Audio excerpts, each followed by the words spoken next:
All right, y'all, before we start this next episode of Weightlifting Academy, I've only got two things to talk about. The first is this is a slightly longer than normal episode. Normally, I like to cap them at about 1 hour. This one clocks in at about 1.5 hours. So if you need to split it up in half, feel free to do that. On the other hand, if you got a really long commute ahead of you, well, I'm here to serve. We got a good hour and a half of solid information. It's really interesting stuff from my buddy Bret Contreras, a very intelligent strength and conditioning coach, a guy who's getting his PhD in exercise science.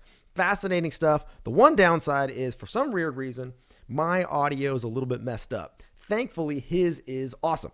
Still good audio quality on his side, a little bit wonky on my side. You can still hear what I'm saying and everything, but it does sound a little funny, so I'm going to warn you. The second thing that I wanted to bring up is that every episode of Weightlifting Academy is now sponsored by, because why not, my ebook, The 7 Deadly Sins of Olympic Weightlifting. It's totally free. All you got to do is go to weightliftingacademy.com, sign up for your free copy of the 7 Deadly Sins of Olympic Weightlifting. These are the 7 things I think every weightlifter who's just getting started needs to know. And again, it's free, so go ahead, check it out. Again, weightliftingacademy.com. Check that out. Sign up to get your free copy. And now we are on with the show.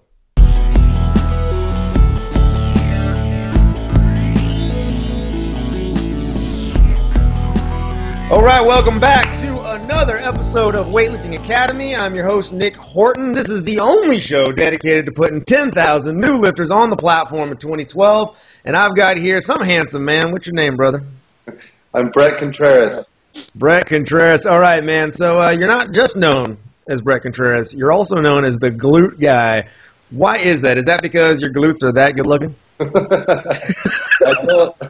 I don't think my glutes... I still want them to be more muscular, but they have come a long way. In fact, I have an identical twin brother, and my hips are 4 inches around, larger than his. So that's pretty substantial. Yeah, and it's taken me a lot of hard work and effort to change my glutes around. But I guess I'm known as the glute man because that's my area of expertise. That's what I study. I'm going to get my PhD in the topic. I've done a lot of research that other people haven't done. I've strapped electrodes to me and done countless exercises measuring the EMG activity of the exercises. And an interesting story, we tested in New Zealand. We tested all the pro rugby players from some of the these are the best teams in the world. Yeah. And we were testing their hip extension torque. I also have every study on hip extension torque. And I just was curious. I told my fellow researcher, I said, strap me in there.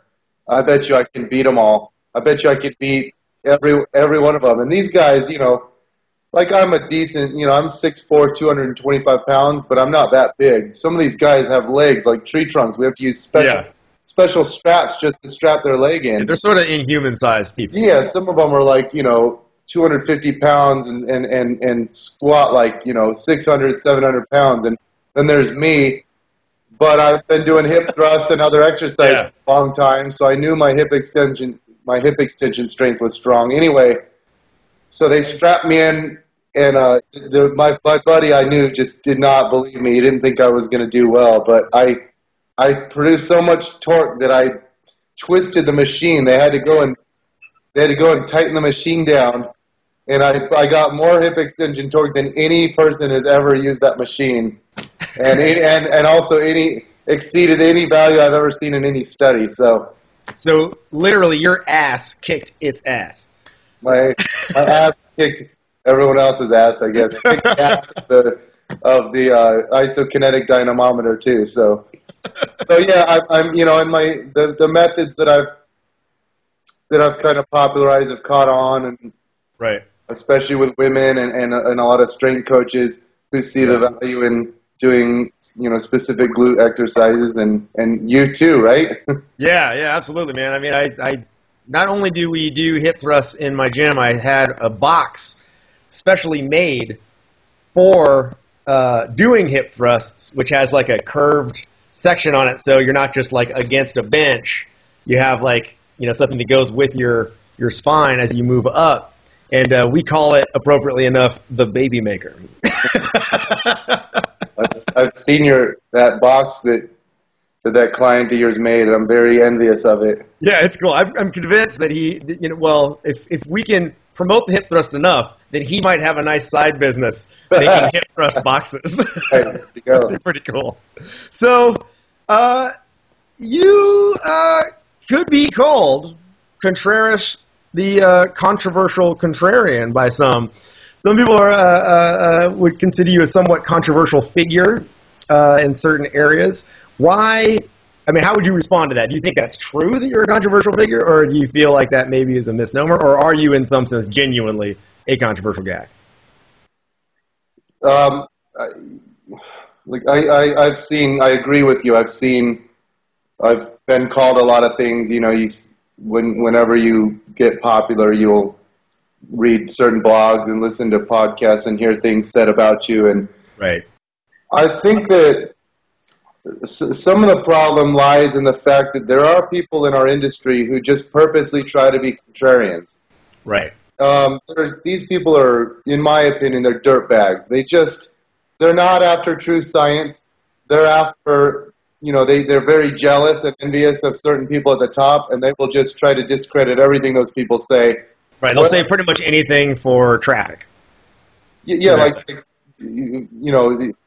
so-and-so comes up with a great idea, and I'm going to bash it, even though I've never tried it, just because I don't like this guy.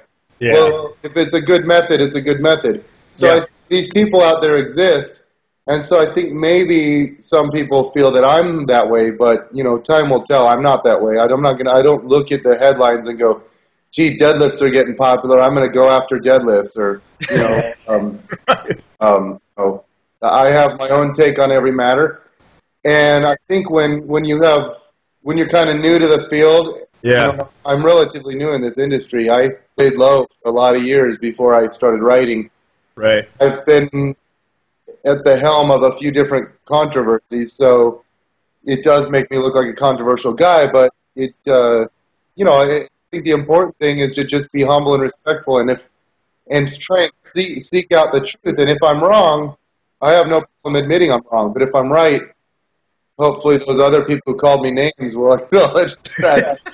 Maybe you shouldn't have called me names. Maybe I'm a little bit smarter than you gave me credit for. So, right. But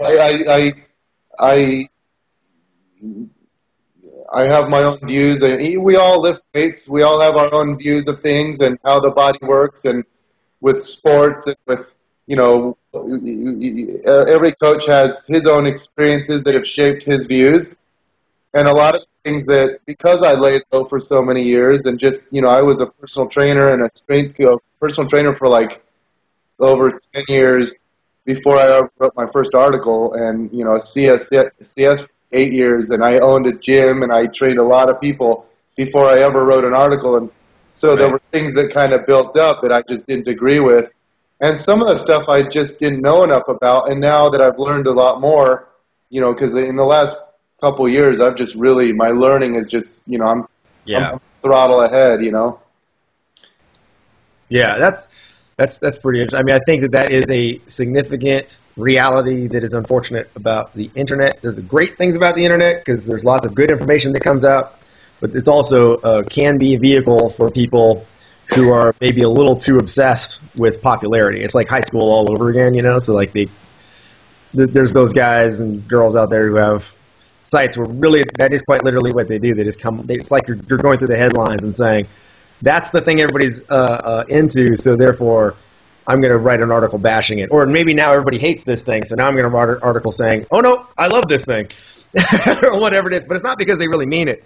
It's because they just want the traffic. A couple people come to mind who, they're always negative, and it just annoys me because you have good coaches coming out with like good, programs and things like that, and these types never come out. They never show you a program that they write.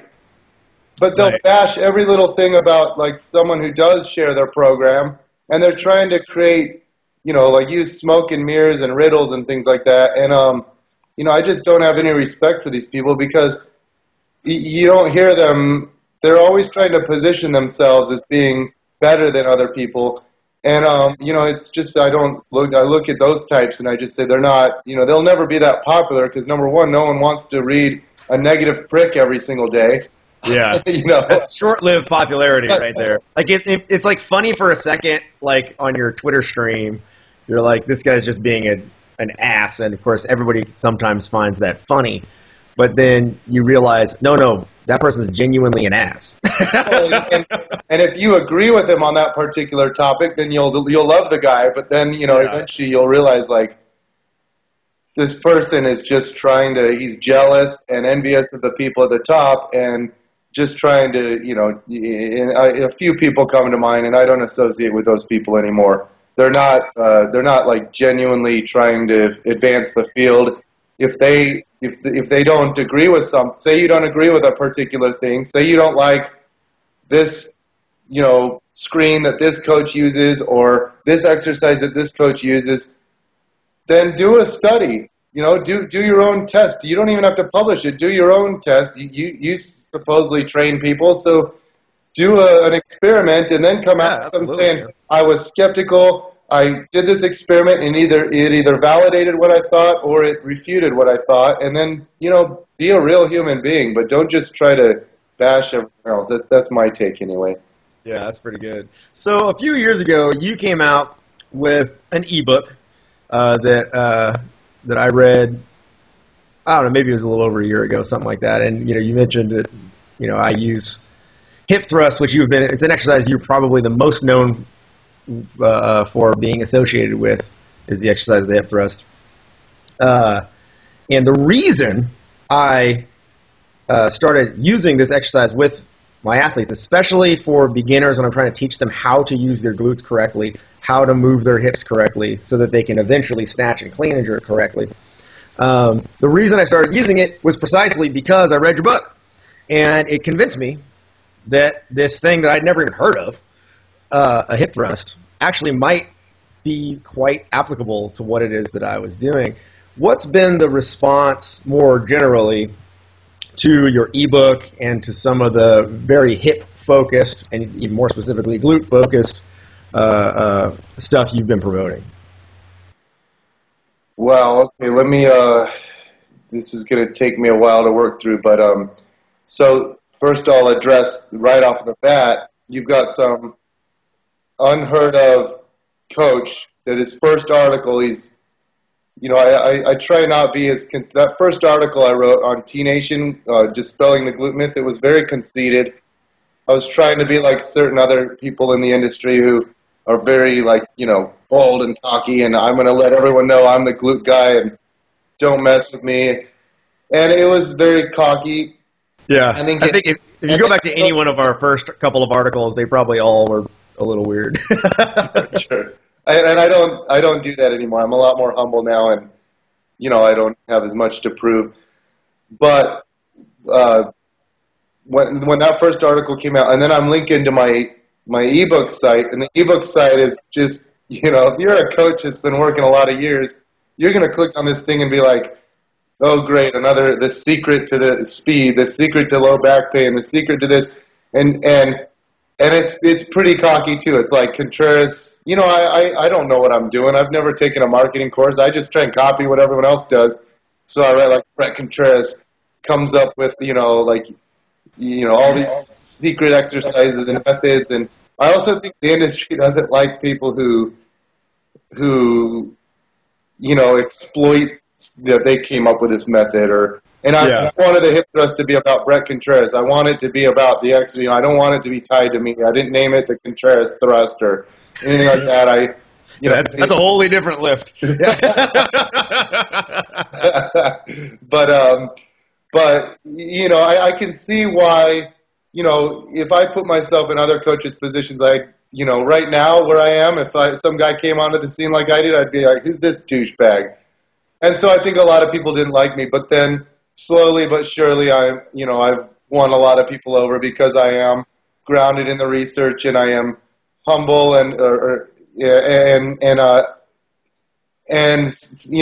especially if I meet people. If I go to conferences and meet people, they always like me. So before you've met people, you just know what you see of them online, and sometimes that's not an accurate portrayal of that person. But when I first wrote those articles, man, I'd type in like dispelling the glute myth on Google and just see, where it's coming up, and I'd go to forums, and you'd think that I was, slaughtering someone's grandma or something. The way they talked about me, it was just like, it was crazy. They'd be like, "This stupid asshole, what a stupid fucking idiot!" Like, Yeah. totally. Whoa, like, all I'm doing is presenting data, EMG data, and it's not like you do like a lat pull down versus like a wide grip lat pull down. You might get like 7% more EMG activation in the lats. Well, with this, I'm showing you do a squat, you get, and all the studies show this too, a squat will get you 30 to 40% activation in the glutes, mean activation, of MVC. Sure. And then this hip thrust will get you to 100%. And then I have all these coaches saying, you can't get over 100%, that's stupid, he doesn't know what he's talking about. And you can. Like, clearly these people don't read research because you're comparing it to maximum isometric contraction.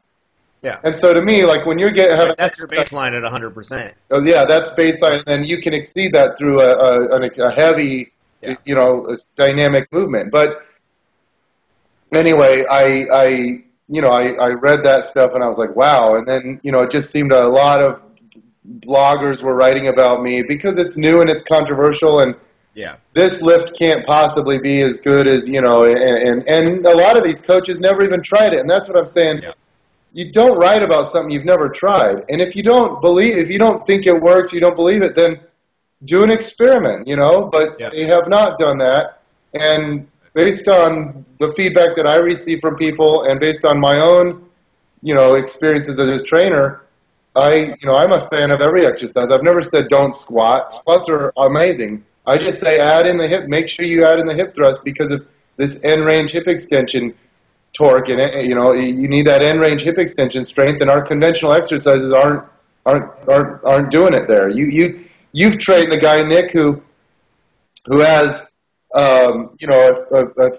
who can squat 400 pounds, and then you give him a glute bridge and he's shaking up top and trembling he's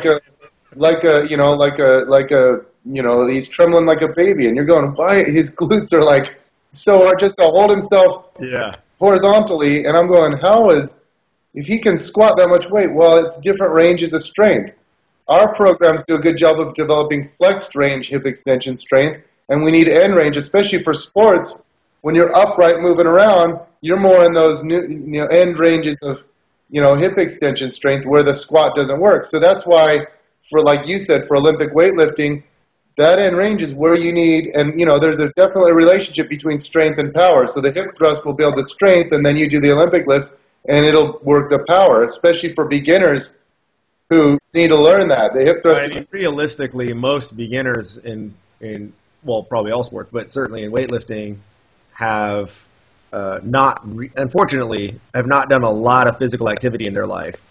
We live in a world where a lot of people who start getting into a sport at some point, let's say maybe high school or later, or in their 30s and 40s, whatever, have gone through an entire life of not really doing a lot of serious athletic style movements, which means there's going to be a number of areas where they have a hard time moving their body correctly. And if you can't, and this is normal, if you can't really activate the glutes on command and really generate force the way that you need to, which of course you're not going to be able to do because you've never done it before. I mean, why would you need to do that just walking around and playing video games? Right. It's new. It's new. And you have to learn how to do it. And I found that the hip thrust specifically, but also other, exercises that are related, is like the easiest way on earth to get somebody to figure out what that means. All of a sudden, I put them on the ground and they're far away from a snatch technique or a clean technique and all the complicated stuff, or their brain has to work too hard. You put them on the ground, up against the box, and all I want them to do is squeeze their ass. That's it. They can do that. And all of a sudden, oh, I get it. That's what you want me to do? Okay. And that is huge. Just that epiphany moment. Even that by itself, let alone all the other added benefits of doing it, is for me, was enough reason to use it. But I would never have known that, as you said, like if you don't try it. You have to actually try it. And that's what I love about all these females in the field that I'm friends with. They see something, okay, I'm going to give that a try. They all love it. And it's a lot of these coaches that it doesn't fit in well with their particular mental schema of how things work, and they'll say, no, a lift has to be standing to be functional. It's got to be a squat, a deadlift, an Olympic lift. And if you look at the hip extension torque curve with these exercises, they work the hips very well down deep. As you rise up, the hip extension torque diminishes. Now you have a supine exercise, and it's the opposite. The further you come up, the harder it is for the hips. So these exercises balance each other out. In turn, you do both, and you will achieve better full spectrum hip extension strength. That's what my buddy Nick Tumelo says: full spectrum hip extension strength, or full spectrum glute strength. That's good. And I take these women who have been squatting, they've been lunging, and I start giving them hip thrusts, and their glutes get way better. I do it with every client. I'm training the 4 different females right now, and every one of them, their glutes, I mean, this stuff works. Their glutes are getting so much better. And it's just, give me 2-3 months, and I will make a woman's glutes look so much better. Yeah. And she's been doing, if squats and lunges were the end-all, be-all, how come these guys barely do? You get a guy who can't do a glute bridge, and he can squat 400 pounds. How come you get me beating out the entire, all these world-class rugby guys in hip extension torque? If the squat was the end all be all, they're all squatting. To me, you have to have a specific hip extension exercise that really allows you to maximize that hip power, or else you're leaving room on the table. And I would argue with every single person about that. If you're not doing, and then the hip is the best, because that load is centered right over your hips. You're stable. You're pushing. You're really stable. You can put some amazing amount of weight on that thing once you get strong. Yeah. And you can use, the load. It's so stable. You can just use a ton of weight. And then that, to me, that's going to blend in with everything else you do. When you, take a sprinter, a beginning sprinter, and do those hip thrusts, get his glute mass and, get his hip extension strength up, and then, and then do that early on in his career, and then focus on developing the velocity side of the power equation. And it's going to fast forward him, tremendously. You take a big lifter right off the bat, teach him how to use his hips, and it's just going to, it's going to change movement patterns. And that's another thing. I mentioned my twin brother earlier. We move differently. I was trying to show him how to do kettlebell swings the other day, and he does them in a quad dominant fashion. I'm trying to show him to move around the hips. And, my natural default motion is to just explode at the hips. Yeah. And if I'm involved in sports, I'm going to land, leaning forward a bit more and sinking down into the hips. If I cut from side to side, I'm going to lean and use my hips more. And if you don't have that hip strength, you're going to use more quad dominant strategies. You're going to land more and use the quadriceps to absorb the load more. And for this reason, I think it's, it can help spare injuries. I get so many different emails from people saying, Bret, I had back pain for 5 years until I started doing your exercises. There is something to this. I think a missing element in our programs, and and I hate to act like one exercise is the end all be all, but again, the truth is though, every once in a while, there is a small but significant sea change like that, right? Like, for instance, in the training of weightlifters back in say 1900. Or 1910. Nobody squatted at all. Yep. They might do some kind of squatting on their toes, weirdly enough, where they would clean the weight up and then do some weird squatting. But it was not something you took off of a rack, and loaded lift heavily. One end up and get under it and seesaw. Yeah, it was just nothing like what we think of today. And now, imagining the idea of an Olympic weightlifting program without squatting is just crazy. Well, and you even saw a picture of Joseph Hayes, the guy who did the Hayes shrug, and he's doing a squat and his knees are caved in so bad he's got the worst valgus collapse. They didn't know about form back then, but you're right. And you look at the bench press, for example. When the bench press came out, it was scoffed. The weightlifters at the time went, look at these douchebags trying to expand their pecs on a box. Yeah, they look down upon that. That's being vain to try to expand your pecs artificially. You know, it's like, Yeah. you're cheating. You should do only standing lifts. And then you have these bodybuilding types that are like, screw you, I'm going to keep benching because it works the hell out of my pecs. Right. You can do your I got these nice boobies now, you man. can do your military press, and your wife's going to be staring at my pecs, you know, so I'm going to keep doing it. So, You know, it's interesting. I think it took about a decade, Right. a decade for that really to come around, and I think the same thing is happening with the hip thrust. It's, you know, it's coming around. But again, to emphasize, it's not the hip thrust in and of itself is, you know, if I had to pick one lift, it would be the deadlift. You know, like, but you do the squat, you do the deadlift, you do the hip thrust, you know, and then you do these other movements and you upper body and core and single leg and rotary and all this stuff, and then you have a well-balanced program. But we had very good programs, and I think the hip thrust fits in nicely and helps round out the edges, and it provides that end range hip extension strength and that glute activation and glute power that's a needed, you know, was a needed element. And we had other lifts like the pull through, back extensions done correctly, but it's not the same. You don't get quite that glute, you know. It's not in the same category as a deadlift or a squat. You know, these pull throughs and other things. You know, yeah, you can use some weight, but they're different than the big rock exercises. So, like you're saying, if you have a limited amount of time and a limited amount of work you can possibly do with an athlete, you tend to start cutting out those things that you can't load very well. Yep. A lot of, you know, especially as they get a little bit more, I mean, obviously maybe there's an initial period where you're going borderline physical therapy with them, but once you get them into a range where they can actually do real big lifts, you can mostly stick to the big lifts, and the other stuff is wonderful if you can do it. If you can't do it, well. And I would. And the hip thrust, in my opinion, fits with and I would the consider deadlift, the squat, big rocks, like my big rocks. I would say it's, you know, squats, deadlifts, and hip thrusts, and then all the single leg variations of those. You know, it's and you know, then you've got back extensions, reverse hypers, you've got glute ham raises, you've got pull throughs, you've got all these good lifts, and they're good to do, but they're not the big rocks. But I would say hip thrusts are a big rock. And another thing I'll say is I think a lot of us coaches, we have this powerlifting dominant mindset. So if for it to be good, it's gotta build the big lifts. It's gotta build the big three. And the hip thrust develops that end range. I get a lot of emails from people saying all my lifts have gone up when I start doing the hip thrust.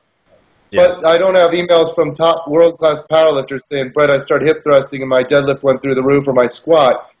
So it's developing that end range, and that end range isn't needed for the squat and the deadlift too much. You can say, well, it's needed to lock out the deadlift, but that torque that's being required, you're fatigued up at the top of the deadlift. You don't lack the strength, you know, it's the more fatigue. Now, I think that that hip thrust will build that lockout strength, but it's not going to help the powerlifting lifts that much. But to me, we can't base it on powerlifting totals. We have to base it on other objective criteria. For example, what's a better lift for back pain? You know, for back pain, I think you got to teach someone like the RDL. They've got to have proper lumbar-pelvic kinematics. When you bend over, you need that lumbar spine to maintain extension and that pelvis to maintain its anterior tilt. If you lose that tilt and that lumbar extension, then you're going to damage the spine. You're going to insult the spine. But during end range, you know, if you're compensating, if you're going to be moving into lumbar hyperextension and anterior pelvic tilting, same thing. You need to know proper lumbo-pelvic mechanics at a neutral position too. And that hip thrust, as you come up to the top, if you're doing it right and using the glutes to push you up, you're teaching your body, just like the RDL teaches you how to use proper lumbo-pelvic kinematics in a flexed position. This teaches you proper lumbo-pelvic mechanics in a neutral position, and the two work hand in hand in that regard. And so, for me, these exercises help with back pain, help with knee pain. They help to get strong hips, and things tend to take care of themselves. But what about transfer to sport? We all assume the best lifts that transfer to sport are squats, but in sprinting, like, you know, the more you can lean forward, the more you increase that moment arm at the hip. Your leverage at the hip improves. the sprinter with the more powerful hips, to me, is the guy who's going to win the race. And to me, it's like my hypothesis would be that the hip thrust is better for speed than the squat, based on what I know. It needs to be tested, but that's my theory. Sure. But it's a good hypothesis. This is a pretty good segue, actually, to another thing I want to talk about, which is what are your beliefs about, because we're getting controversial, let's be controversial. What are your beliefs about sport-specific training versus just sort of, these are the best exercises, they work for every athlete, no matter what they are, and let's not get too fancy about sport-specific training? So I hear a lot of coaches that I highly respect. I hear them say things like, there's no such thing as sport-specific training. That's stupid. Anyone who tells you that, and for me, it's hard because I'm going, man, do these guys read research? And you should train every athlete the same, regardless of their sport and their position. And what about the joint angles that need to be stressed in their sport and things like that? Now, here's my take on this. You have some geeky researcher type, biomechanist type that's like, no, we're going to do this special exercise because, I'm going to have them stand in a cable column and do this weird twisty, because it mimics the range, it stresses the range of the accentuated range of force production that, that's involved in this sport. And then you look at the program and it's all stupid, fancy stuff. Then you get and that guy's not going to have that good of a program because he's trying to get too fancy. He's trying to be all sports specific. And then you get the meathead powerlifter that just knows what a good squat looks like, knows what a good deadlift looks like. Louis Simmons type that Louis Simmons knows a lot about sports and things like that. But someone like him who just, he's read Russian literature and things like that, but he's more concerned about, he's trying to. He knows what a good squat should look like, at least the powerlifting squat. He knows what a good deadlift looks like, and he's just going to get this athlete strong as hell. Someone like John Bros, I'm going to get him strong as hell at 6 exercises. And then that athlete goes out and just say it's a football player, and he just crushes everyone because he's so strong and powerful. Yeah. So that type of coach is going to look at that sport-specific guy and go, that guy's there's no such thing as sport-specific training. That guy's that guy doesn't know, he's an idiot. He trains like a pussy. but equip that Louis Simmons type, that John Bros type now with specific biomechanical and sport-specific knowledge with each sport, when you're swimming or when you're throwing or swinging, or this is where look at the ranges and the torques on the joints and the powers and the forces and all these things.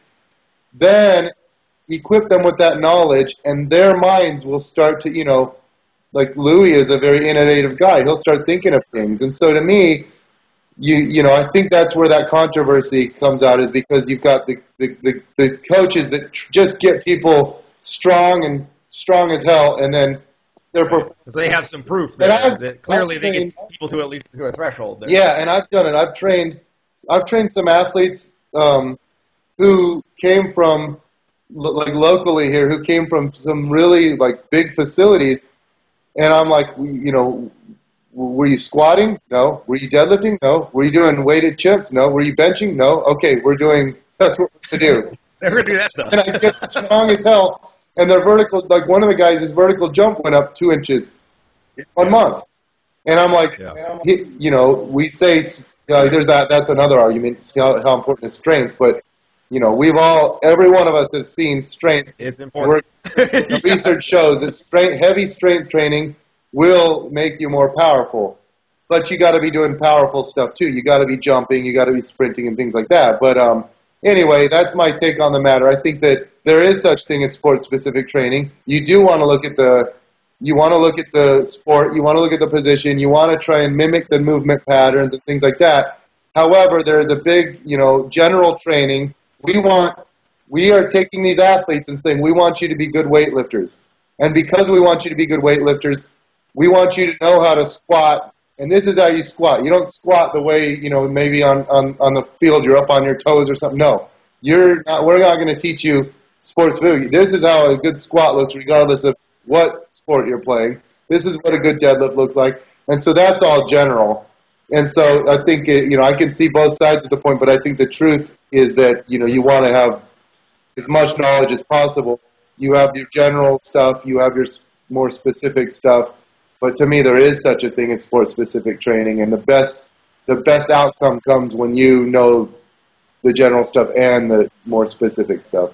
Right. I think a lot of this sometimes comes down to the fact that during different periods in an athlete's development, different things become more important and other things become less important. So in the earlier years, it's so important to get down the big rocks. So you have to get strong, you have to be mobile, you have to be able to just have the big stuff there. Yep. So that you have a lot of clay to work with when you start getting more sport specific over time. And I think it's not too crazy that some of the mythology about there is no such thing as sport specific training is coming out of a lot of places where people are used to training people in the first 1 to 5 years of their careers. Powerlifters or training.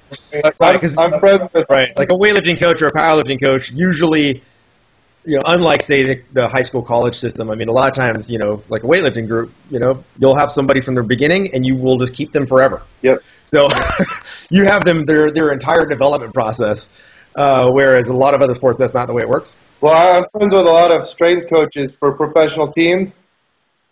Especially in New Zealand, these guys have their PhDs. They're the coaches out there. They've played the sport their whole life, and they've been immersed in the culture and the sport. But they also have their PhD, and these guys want to know everything. They want to know. Helping out with the research and things like that. That's just the norm out there. They would never dream of being like, I don't care to know anything about this sport that I'm coaching. They want to know everything about it. They want to know, they're looking at, like, in rugby, the scrum position, and what are the exact angles, and should we do isometrics from those angles, and things like that. And how can you I think you got to know as much as humanly possible about that particular sport in order to design the best programs, but you can't get too fancy and esoteric, because the guy who just ignores all that stuff and focuses on the basics is going to do better than you. But you can do better than that guy by blending them both together. Oh, yeah, that's great. So you mentioned a little bit something about, in addition to the strength, you got to have the power.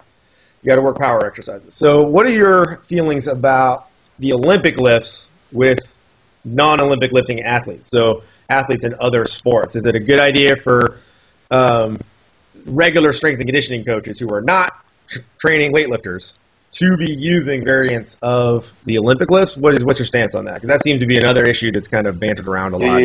This is a great question, and here's what I will say about that.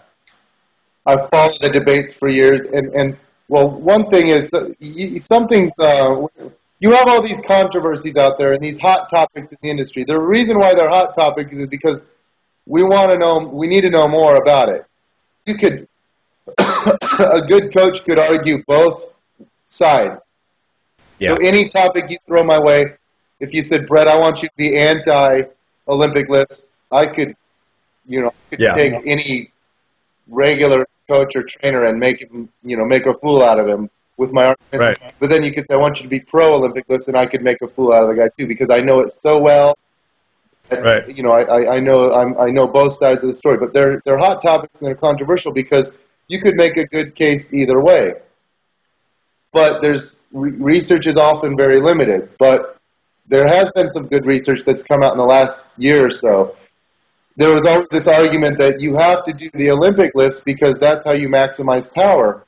And you're maximizing power output when you do the Olympic lifts, and when you do the slow lifts, you're not getting nearly as much power because power is force times velocity. And in a heavy deadlift, you've got the force, but you don't have the velocity. You don't have you're not it's quasi-static. You're not accumulating it. And so no one ever looked at, because I've done Olympic lifts. I'm not well built, but I've done them. And I've also done just really explosive speed pulls, like, dynamic deadlifts or dynamic box squats. And I've always wondered, like, I wonder which is giving you higher power outputs. Well, lo and behold, some new research came out this year, and they showed that these Olympic, these guys, the college athletes are producing just as high of power outputs as previous research on the Olympic lifts. And so, and then, some of these are, you're reaching, 8,000 watts and things like that. And you can produce some serious power with sub-maximal loads on the deadlift, on the squat, especially with the hex bar. So you can do like hex bar speed, dynamic hex bar deadlifts with like between like 40 and 60% and get super high power outputs. Now, so that renders that argument a moot point if you're saying power. But what I like about the Olympic lifts is, off the floor it's not so important, but it's that mid-range boom. You look at some good lifters and it looks like they get some hip hyperextension. They're just squeezing the hips. That's my goal with every lifter, get the hip hyperextension. Why I like the hip thrust, by the way, because you can train how to do it. You really get those hips into it and explode that weight upwards. And so you don't get that hip hyperextension when you do a dynamic squat or deadlift. In fact, you're going to have to decelerate a little bit into that range. So I would still make a good argument for the Olympic lifts.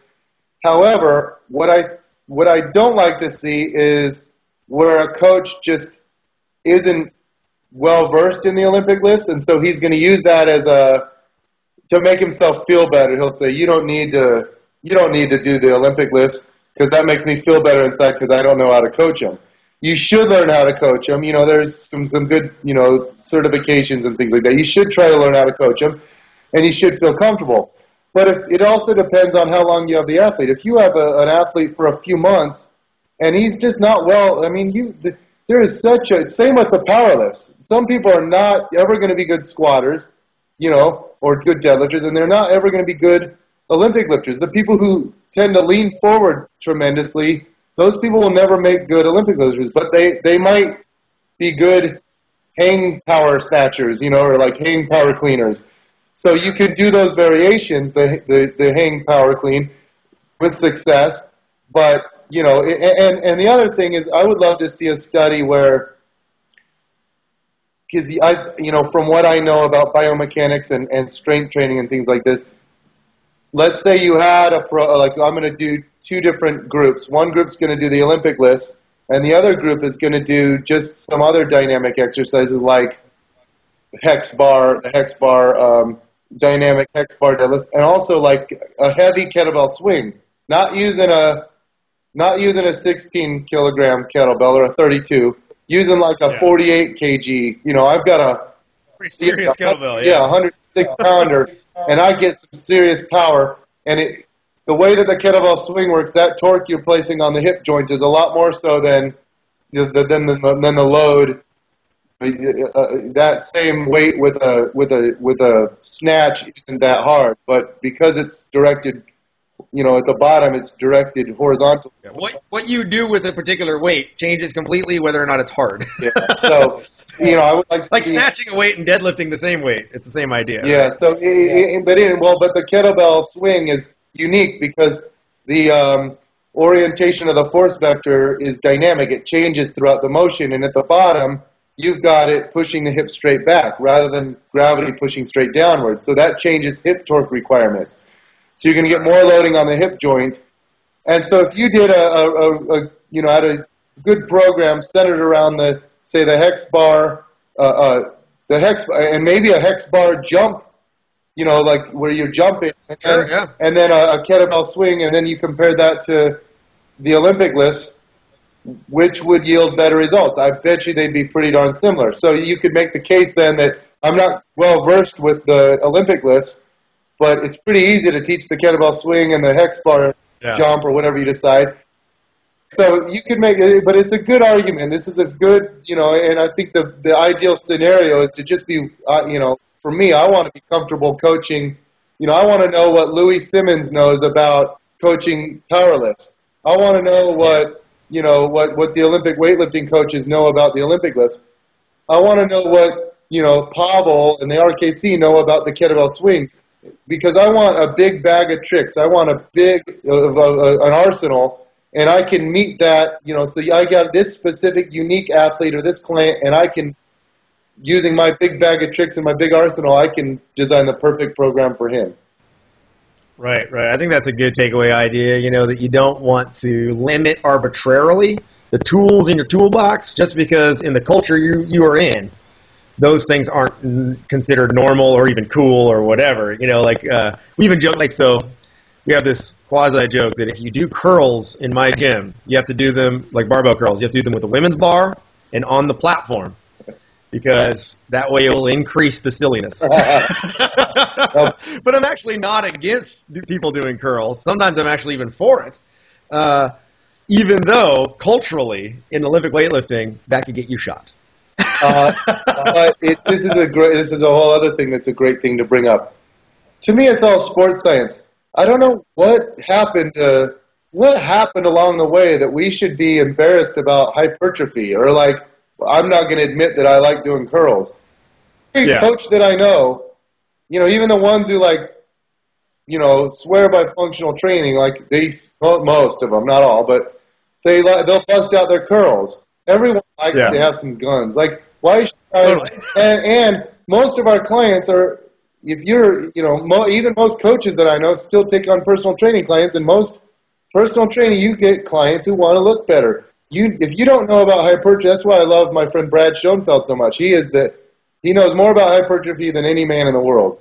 And this guy just studies it too, and I want to know as much about hypertrophy as possible because that allows you to develop better systems. And you should not hate. So we get very cliquey. We want to, and it's like religion. That's what it really is. Yeah, it is. It's like little cults or little religions. Politics that, have you seen this gym? They believe in doing this. Have you seen, Nick Horton's doing hip thrusts? He thinks they transfer the Olympic list. Well, have you tried them? And look at your program. I'm sure I could pick yours apart and find an exercise that exactly. But we should know as much as possible to define the most efficient systems. And if that involves, to me, especially when training athletes, you need to borrow from everything. So if you're just purely Olympic lifting to where you're absurd about it, or powerlifting or bodybuilding, then you're shortchanging your client. You need to know about everything, and then you can develop the best system possible. Yeah, that's really good. So you also touched on earlier another thing about sprinting. So we're talking sports specific. Sprinting, another debate going on is the idea between vertical, horizontal forces and how to train these things. What's your take on that? You mentioned a little bit how you felt like increasing power in the glutes, strength in the glutes, is one of the main things you'd be focusing on with a sprinter. This is another big debate that I've been involved in. Go figure. And and I think, I try and put myself in the track and field because the track and field community has been very critical of me. And I guess at the end of the day, I care about science.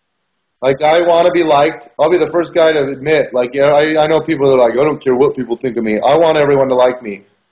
But given the choice of choosing science over this person liking me, I choose science any day of the week. And I think my readers appreciate that and will appreciate that over time. If I'm wrong, I will update my views and I will apologize for being wrong and I'll say, here's now what I know.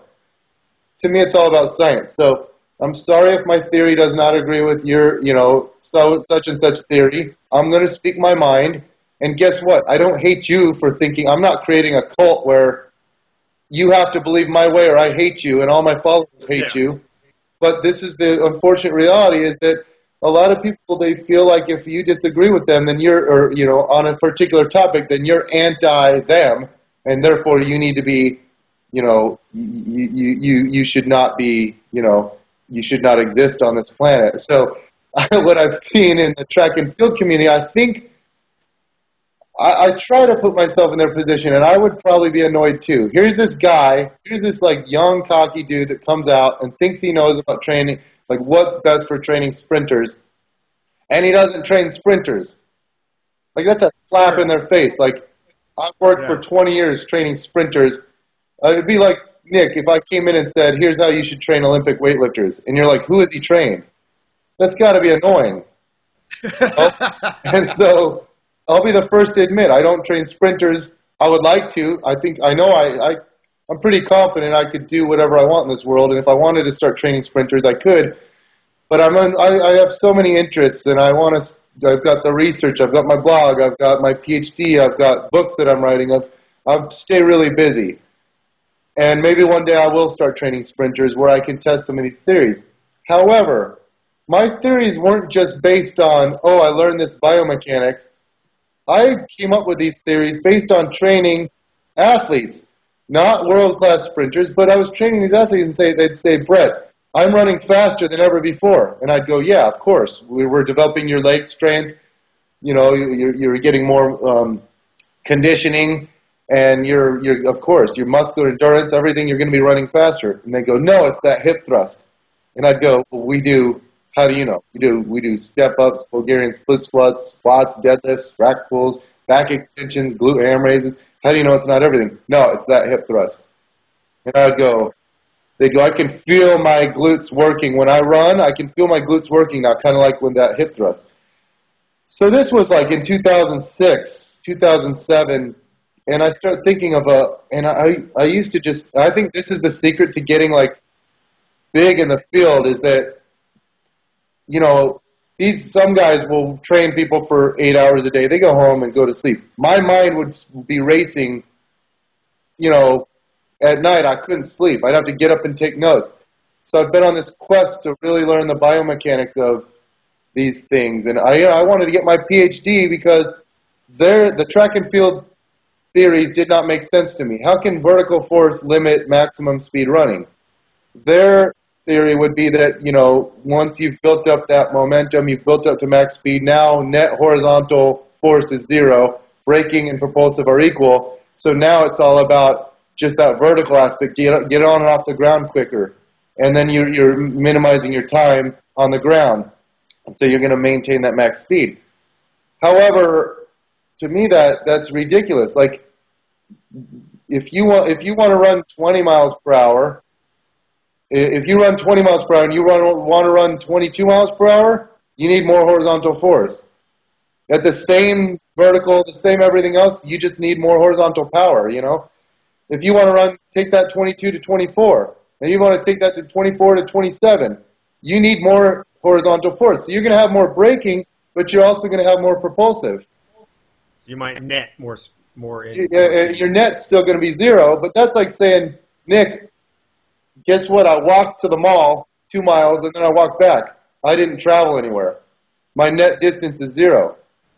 You know, that's not important. You didn't move because your net distance is zero. No, I walked 2 miles that way. I walked 2 miles this way. I had to absorb braking forces, and then I had to reproduce that propulsive forces. So I do not agree with these guys.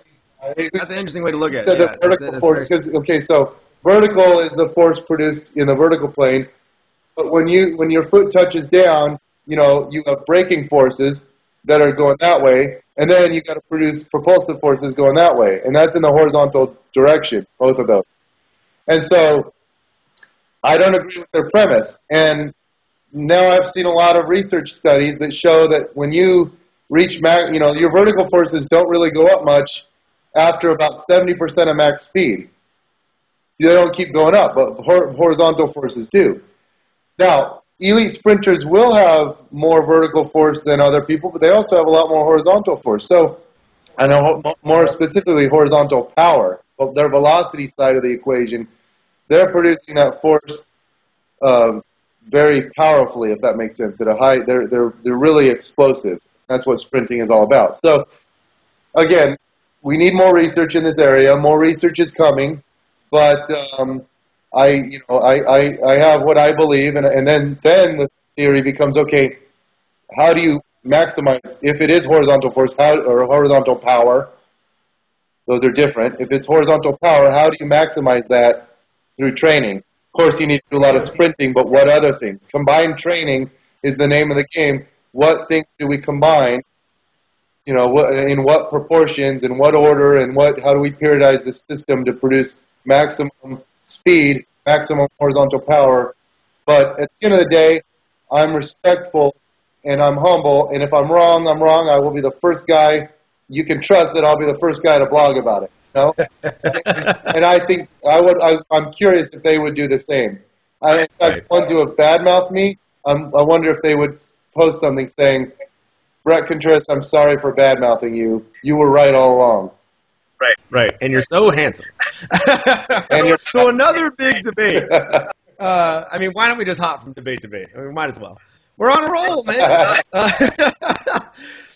So in some sense, this is the big prescient one. This is the one that's happening right now among some pretty large names in the fitness field. If you've been in it for any length of time, the names are not mysterious. It has to do with lumbar flexion, and explain to the audience why they should give a damn about this debate about something that seems so esoteric as the lumbar flexion debate, and what the whole debate is. Jeez, are you trying to get me in trouble here? I'm going to see if I can get you shot on the way back out.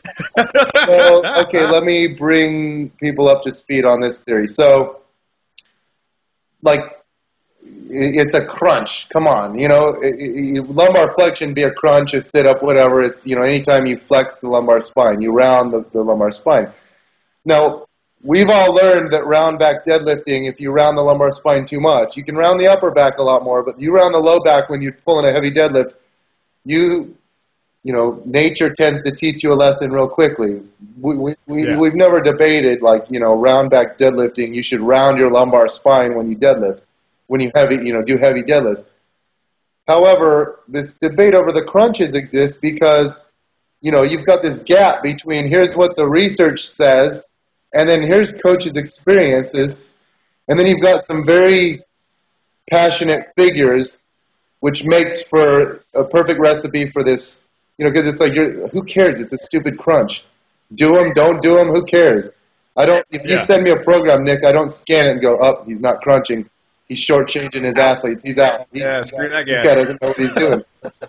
The reason why it's important, though, is a couple things. Number one, this involves movement. Should we move our spines? Should we not move our spines? Should we go through life trying to keep it as stable as possible? Should we not? Do we want, and so, you hear when you move at the hips, move at the thoracic spine. Do you want to lock up your lumbar vertebrae? Do you not? Do you want, to me, it makes sense to have distributive movement throughout. You wouldn't want, no motion in the 5 lower lumbar segments and then the thoracic spine all of a sudden taking up all the. I think you should have a fluid movement. Should you go through life never flexing the spine?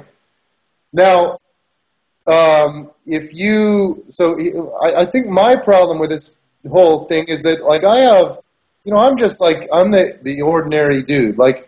I'm not trying to be Johnny Guru and position myself above everyone else. I learn from these guys. Every time a Stu McGill article comes out, I'm the first guy to read it. His kettlebell swing article, I was the very first. I read it the day it was published ahead of print online. I love his research. I'm a big fan. He's taught me so much about spinal biomechanics. But I have my own experiences. I have my own body. And in this case, you definitely disagree with who is, I guess, the spinal flexion. Yeah, but I'm not sure. So I listen to interviews, and so Brad Schoenfeld and I, my friend Brad and I, we published a study. Now here's the background on this. I was taking a biomechanics course, and I told my professor about it at Arizona State University, and I said, here's the debate. And he's like, he's a swim coach, and he's got, no way, you don't have a limited number of flexion cycles. And that's what created this whole debate. This is what this is all about, and don't confuse matters, and don't change things into saying, no, the crunch creates poor posture, it creates kyphosis, or it inhibits breathing dysfunction, or it inhibits the glutes, or it screws up the shoulders, or it's Sure. not functional. Don't confuse the issue. The reason why this issue became a big deal is because Stu McGill published an article that said you have a limited number of flexion cycles. Now, Can you explain real quick what that means? okay, so this means that you keep flexing the spine over and over, it will eventually result in most likely herniations of the lumbar discs. Every time You have a limited number of times you can do that before you've just caused damage. You're flexing the lumbar spine, and you've got vertebrae, disc, and then, you know, when you flex, it's going to pinch this side, which then pushes the nucleus this way, and eventually that the nucleus works its way through the lamella, and then you're going to get herniations. It's going to, you know, protrude outward from the disc eventually. Stu McGill is saying that you have a limited number of times that you can do this kind of movement on your lower spine, and then danger zone. Yeah, and see, I'm a big fan of all research and all knowledge and all evidence. So I base my opinion based on the research, anecdotes, things that I know. And to me, until you have a specific study, you have to go. We don't have a specific study. There's no study out there that said these guys did a bunch of crunches. We did MRI beforehand and afterwards, and they totally jacked up their, you know, their spines, or the discs are shot, you know, they're herniating. There are no research studies like this. Here's what we have to go on right now. We've got the fact that, you know, people do hurt themselves doing, like, you do a crunch with too much range of motion, you will hurt yourself. You do a round back deadlift, you will hurt yourself. If you're in back pain and you bend over, that won't feel good. You know, if it's a flexion related issue. If you're flexion intolerant or whatever.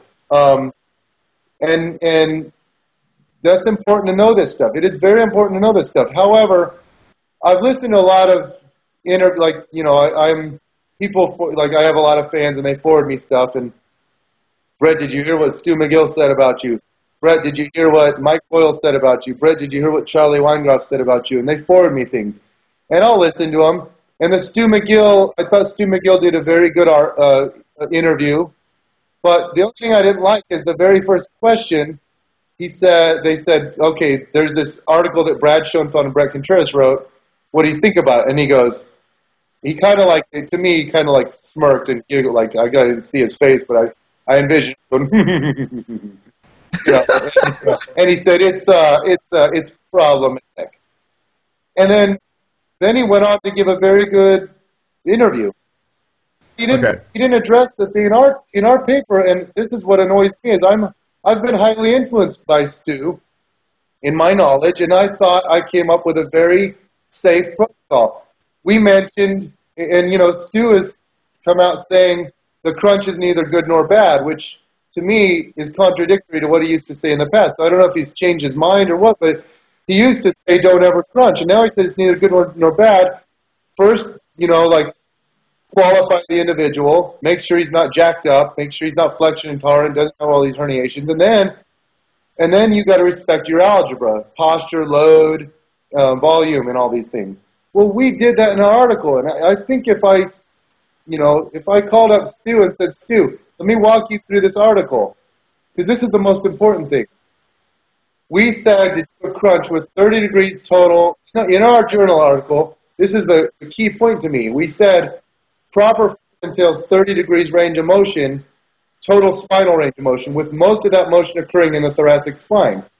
Well, how much is, you know, this here is a 45-degree angle. 30 degrees is like this. So you're just doing this much range of motion. So your shoulders are not coming off the ground very much. Your scapula will come off the ground, but you're not.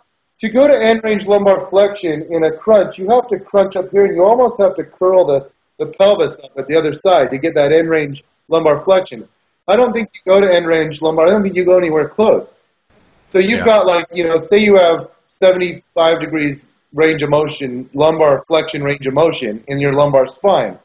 If you were to go to 75 degrees lumbar flexion, combined with compressive loading, you know, when muscles contract, they pull together. The rectus abdominis contracts, it pulls together. So you're putting compression with that flexion, and that's what's creating. If there's no compression, you can flex away all you want, and it doesn't create the injuries.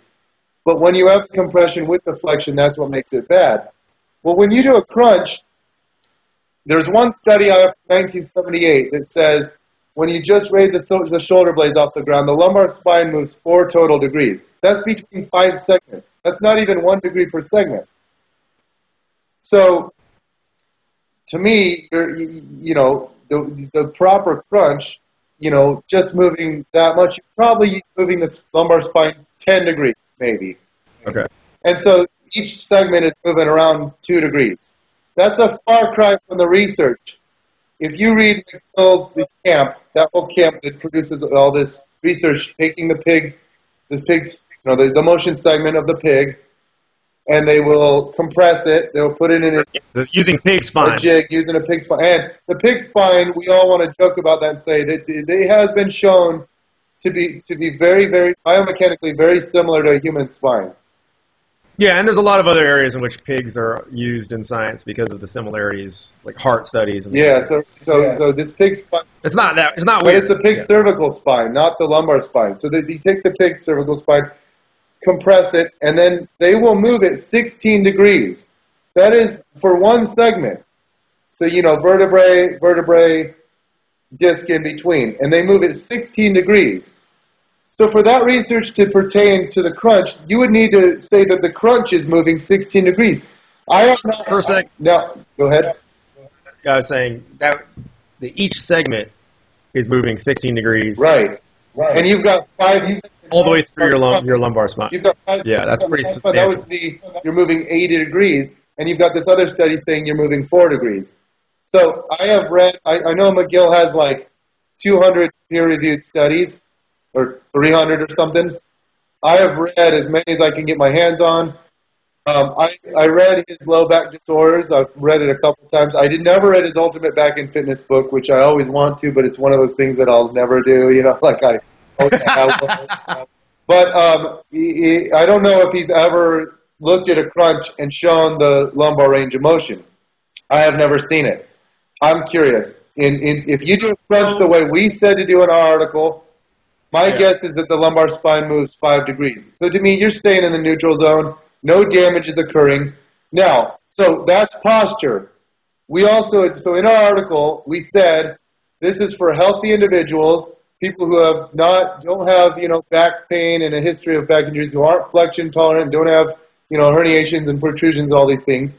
So we qualified these people for healthy athletes, and then we said, do it like this. This is how to do the form. If you do an improper squat with your knees cave in, guess what? You're going to hurt yourself over time. Do an improper deadlift, you will hurt yourself. So if you're crunching with full range, end range lumbar flexion, and you're somehow curling up your pelvis, then I could see how someone's going to hurt themselves over time. And I would agree that you have a unlimited number of flexion cycles.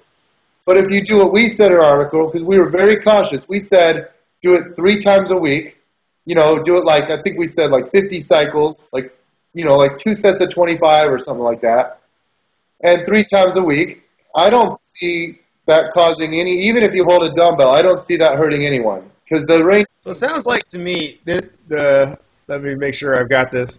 The debate is between people on one end who are very much in, not just on the research side, but very, very acute stuff. So they're looking at specifically a couple of vertebrae here, bend the living crap out of them, see what happens. And then on the other end is sort of the more practical coaches and other people like that who are saying, well, yeah, we have people crunching all the time. Nobody's having bad pain. You guys come out with an article trying to essentially suggest that, with a minor amount of crunching, you can do it safely. This is how we would suggest you do it. It's not that big a deal. We shouldn't, because they're trying to say, well, maybe all this research over here isn't quite fitting reality. Here's what, and so you've got, first of all, our article was a review article.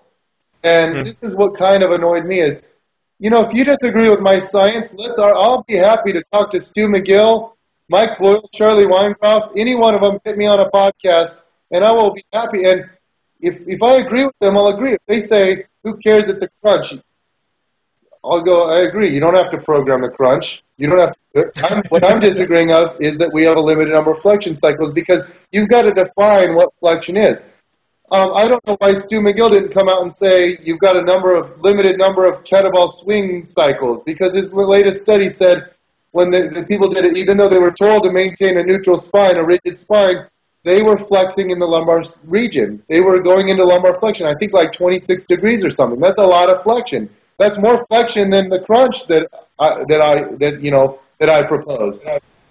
So that's more dangerous. Now, I also think that you can get people to stay more rigid. Like when I do swings and when I watch like Nagar and people who have good swing form, I don't think she's flexing that much. But it's hard to tell what the lumbar spine is doing. That's why you need these sensors. But it would be, anyone knows, we've got these people doing swings, 10 minutes of swings. They aren't hurting themselves. So to me, I wish McGill would reach out to some of the strength coaches, like a guy like Joe Dowdell, who's very well respected, and he's smart, way more, intelligent than the average trainer. Go to Joe and say, are you giving crunches? Yes. Are you hurting people? No.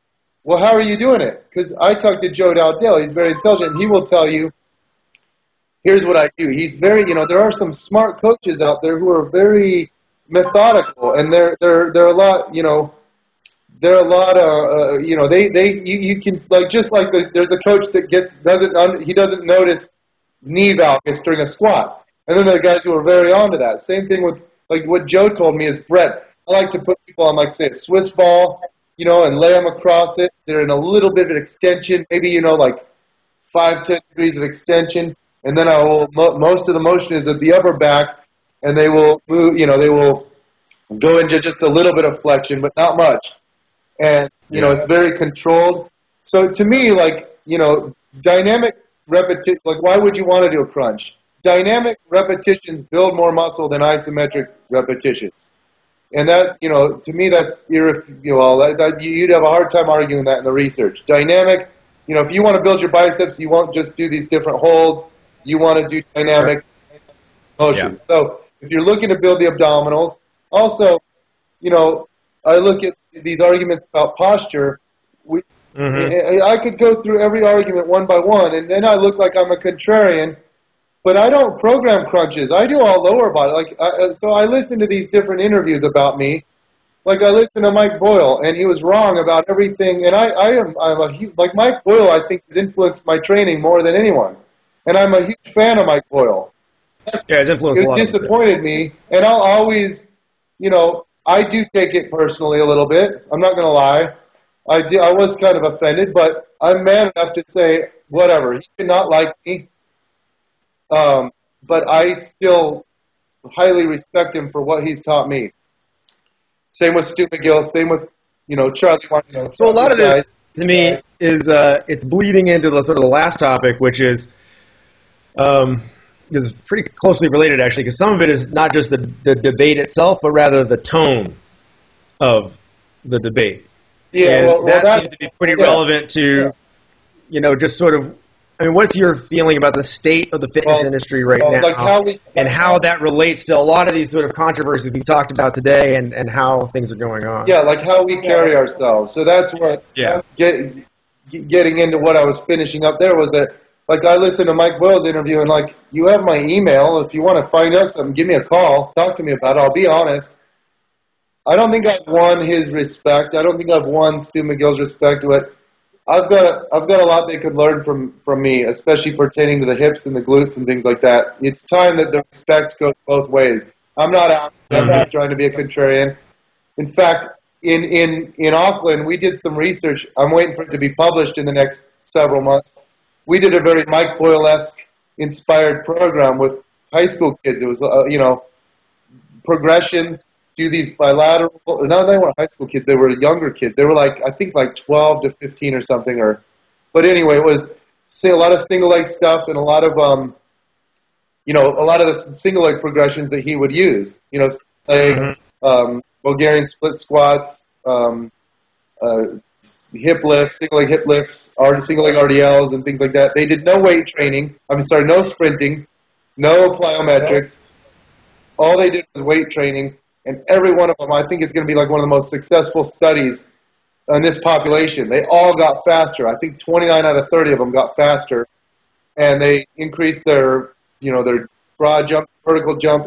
I'm curious to see how it comes out, but I'm trying to help promote the methods that I've learned from them.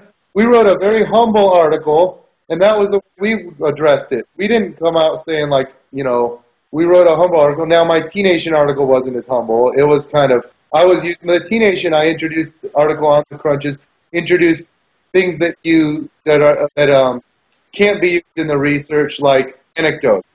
So to me, if you're saying, if you look at the studies and you say that within 10,000 cycles they're all herniating, all right, that's a big problem. If then you have a guy like Edmar Fritas who did 130,000 crunches in a row, that's the world record. He did it in like 30 hours. 30 hours, he did 130,000 crunches. Then what's your theory? That your theory is that he herniated every disc and then walked away and never felt any pain? What's your theory, that he's an outlier? Because I think we've all far exceeded 10,000 cycles. If your study shows that we press it, get in this jig and compress it and flex it back and forth, and it's herniating within 10,000 cycles, how many times does the average person flex per day? It's probably like 100 times per day. You're getting that in 3 months. So why don't we all have all these herniations? So to me, I think if we looked at I wish, here to answer your question, I wish we operated a little bit differently. When I listened to Mike Boyle's interview, he said some things about me that weren't true. He said he's just trying to be a contrarian.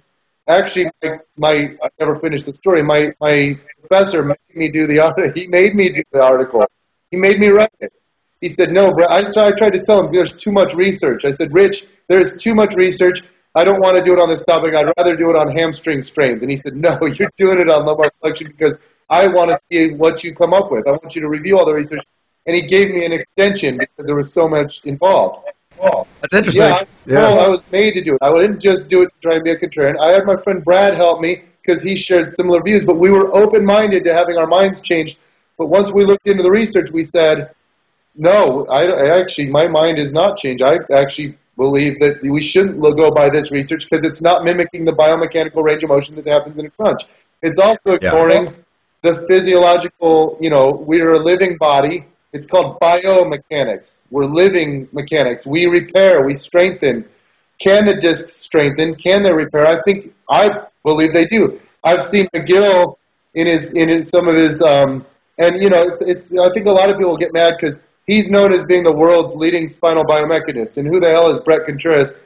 But I've researched the hell out of the spine too. And we're all spinal researchers in one sense because we all train people. And we don't want to hurt their backs.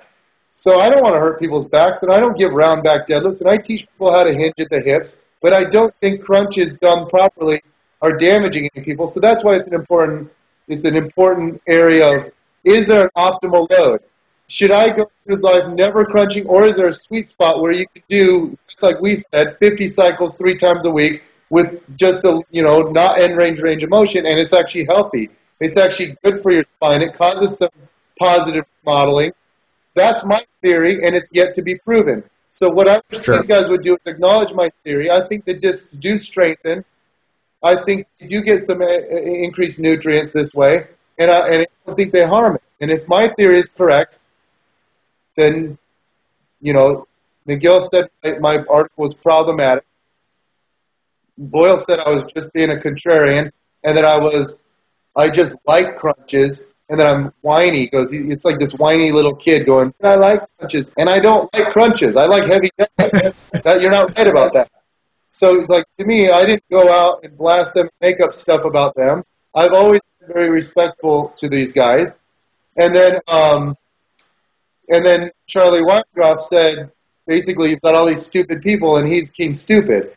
And his reasons I've seen for not liking crunches, he said that you've got you're going to get the injuries to the disc. You're going to get upper back rounding, kyphosis. Because you're crunching, it's going to pull down on the rib cage, and you're going to get kyphosis. You're going to get shoulder dysfunction because of the kyphosis. Now your shoulders are going to get jacked up, and then you're going to get glute dysfunction. And I don't know how that like Usain Bolt, I bet, does crunches. His glutes are inhibited. I don't know how that works out, I guess because of your posture. But this is yet to be proven. And this is what I do have a problem with people saying, this is what happens based on this one exercise. Because Nick, do you know of one coach that's like, all right, guys, I've got a great workout plan for you today. We're going to do 5,000 crunches, or we're going to do 50 sets of 20 crunches. No one does that. We do a well-balanced program, and it's the interplay between these various components and exercises that cause the adaptations. And if you're doing deadlifts and you're doing farmer's walks and you're doing a lot of, different exercises that strengthen the erectors and that hold good posture, and then you do some crunches, and also I sit there and I go, well, with the crunch, the rectus shortens. But how come it's always working from the top down? It's always pulling people into kyphosis. It's never pulling up on the pelvis, improving anterior pelvic tilt. I'm going, if you're going to say it screws up posture, then why would it not improve pelvic posture?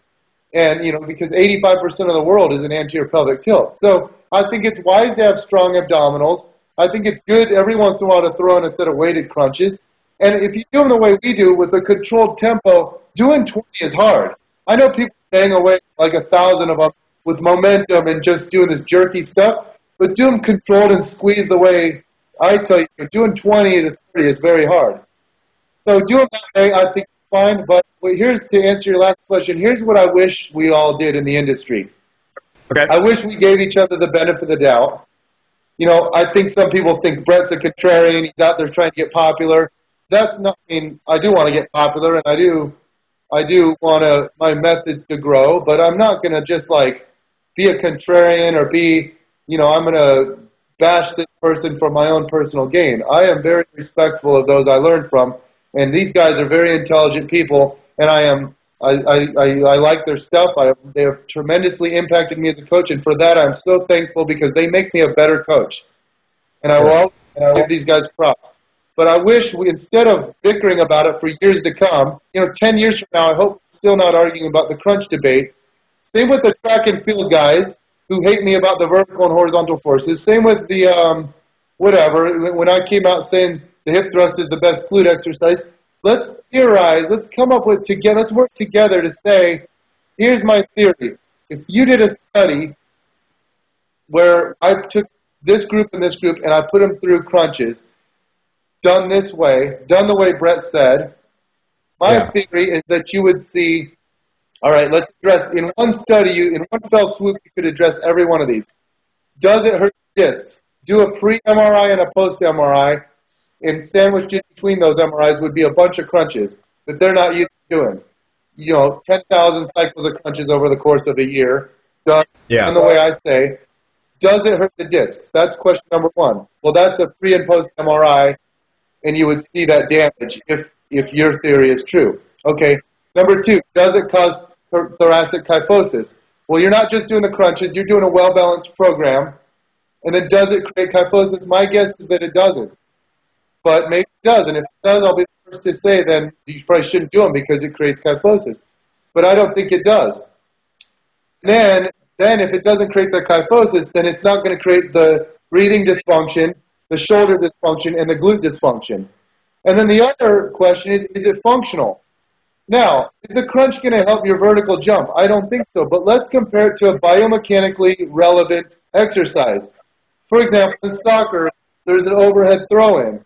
You will extend the spine a little bit and flex it. Your rib cage will, pelvis to rib cage will expand and then close in.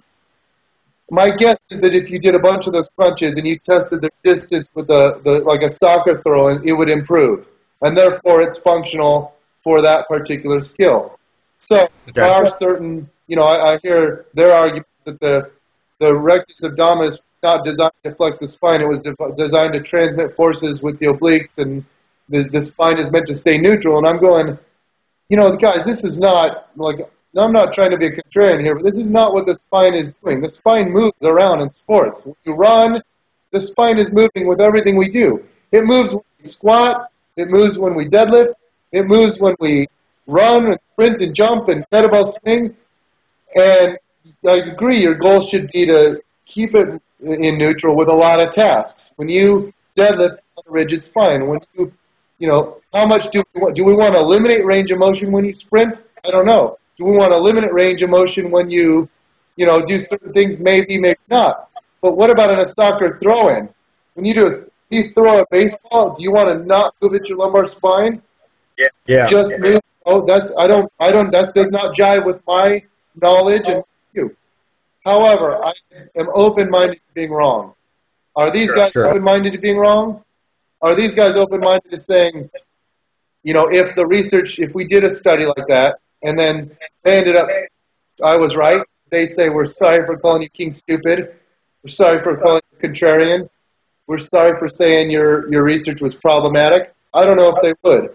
But I would be the first guy, if it came out their way and they were right, to say, I was wrong, I am King Stupid.